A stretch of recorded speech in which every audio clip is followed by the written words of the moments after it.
Well, a little earlier I spoke to Mr Renzi and I began by asking if he regrets being the cause of Italy's current political chaos. I think that is not a political chaos. This is a political change, an unbelievable political opportunity. Let me be very clear. For the first time after the Second World War, Italy have an unbelievable level of money, a huge quantity of euro, 209 billion. And that money now is in the hands of Mario Draghi.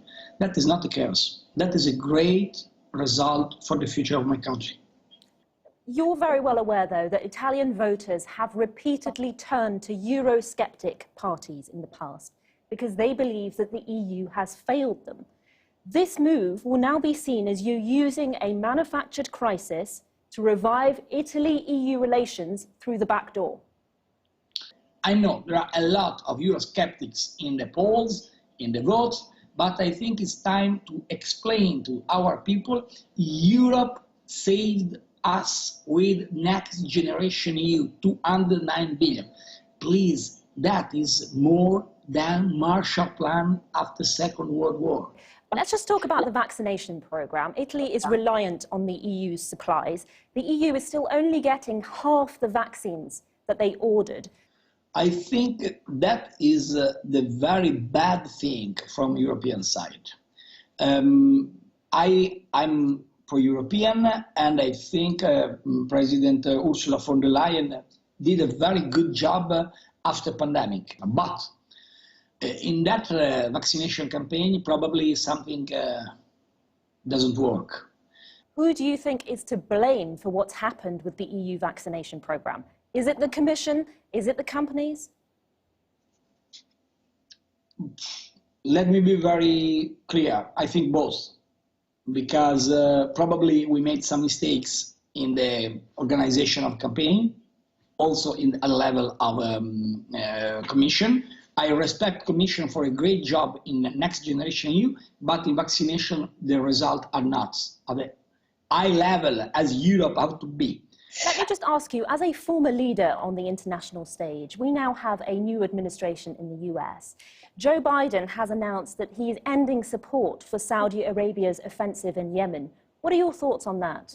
It's important for me to create a solid and perpetual peace, particularly from in the countries of the area, and I hope finally see the agreement also between Saudi and Israel. I mean, less than 10 days ago, you were sat down in Riyadh with Crown Prince Mohammed bin Salman, and you described Saudi Arabia as the centre of a global new renaissance. Are you taking lessons in leadership from MBS? If you follow the politics in that area, for the first time with a young leadership, Saudi tried to create a vision for the future, a vision able to involve not only economic results, but also human rights, women empowerment. 5 years ago in Saudi, for a woman, was impossible to drive. It's impossible to drive 5 years ago in Saudi. And that means we need a very strong change. I believe the young leadership of Crown Prince could encourage that direction, and I hope everyone support that vision for the future. Okay. How much were you paid for this event with MBS? I'm part of board of FII event, FII Institute.